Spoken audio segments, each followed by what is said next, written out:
तर नैतिकतेच्या आधारावर झिरवळ यांनी राजीनामा द्यायला हवा।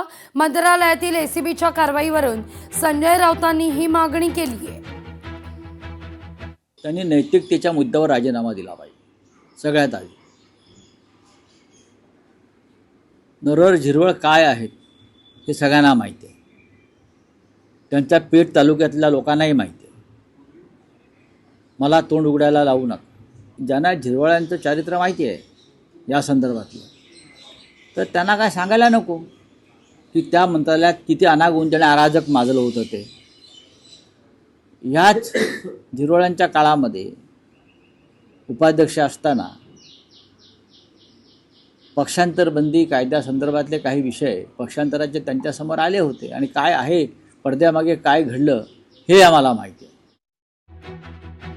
पडद्यामागे काय घडलं हेही आम्हाला माहिती आहे असं राऊत म्हणत असतानाच तिथं झिरवळ नॉट रिचेबल झाल्याची बातमी समोर येते। मंत्रालयातील एसीबी ट्रॅपमुळे नरहरी झिरवळ यांच्या अडचणी वाढण्याची चिन्ह आहेत। संबंध आढळून आल्यास राजीनामा देण्याचा झिरवळ यांनी खुलासा केलेला होता।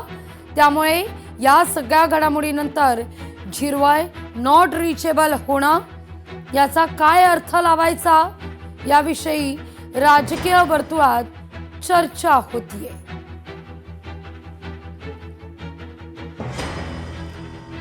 तिथं वैद्यकीय सुविधांच्या बांधकामांवर योग्य संनियंत्रण ठेवा, विहित वेळेत कामं पूर्ण करा असं मंत्री हसन मुश्रीफ यांचे निर्देश आहेत। कोल्हापूरच्या वैद्यकीय शिक्षण विभागाच्या प्रकल्पांचा आढावा मुश्रीफ यांनी घेतला, त्यावेळी मुश्रीफांनी हे निर्देश दिले।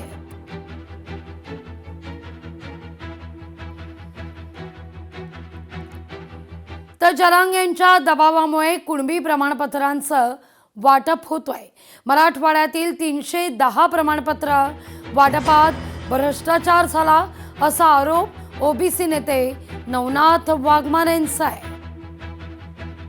300 काही प्रमाणपत्र वाटप झालेत हे कुठेतरी जरांगीच्या दबावापोटी आणि जरांगीच्या दादागिरीपोटी प्रशासनातील अधिकाऱ्यांना पैसे देऊन आणि खरं तर हे भ्रष्टाचार करून काढलेले कुणबी प्रमाणपत्र आहेत। हे सुद्धा म्हणजे माझ्या मते 300 सुद्धा नाही, 30 सुद्धा कुणबी प्रमाणपत्र मराठवाड्यात निघू शकत नाहीत। मराठवाड्यात कोणीही कुणबी नाही, परंतु फक्त दादागिरी आणि सत्तेच्या आणि पैशाच्या जोरावर हे कुणबी प्रमाणपत्र काढलेले, बाकी काहीही नाही। मनसे आणि ठाकरेंच्या सेनेची युती घट्ट आहे। खासदार संजय राऊत यांनी प्रतिक्रिया दिली आहे। कुणाची किती इच्छा असली तरी मिठाचा खडा पडणार नाही असं राऊत म्हणतायत। महाराष्ट्र नवनिर्माण सेना आणि शिवसेना यांची युती घट्ट आहे। कोणी काही बोललं तरी त्या युतीमध्ये काय मिठाचा खडा पडणार नाही। कोणाची किती इच्छा असली तरीही या ठाकरे बंधूंच्या युतीमध्ये मिठाचा खडा पडणार नाही। नागपूरच्या मिहान प्रकल्पांतर्गत पुनर्वसनाचं काम पूर्णत्वास आलंय। प्रकल्पग्रस्तांना जवळपास 781 कोटी रुपयांचं वितरण आहे। पालकमंत्री चंद्रशेखर बावनकुळे यांनी या संदर्भात माहिती दिली आहे। नागपूर महानगरपालिका सभेकरता सभागृहच नाहीये। नवीन नगर भवन अपूर्ण आहे। प्रशासनाची धावाधाव सुरू आहे।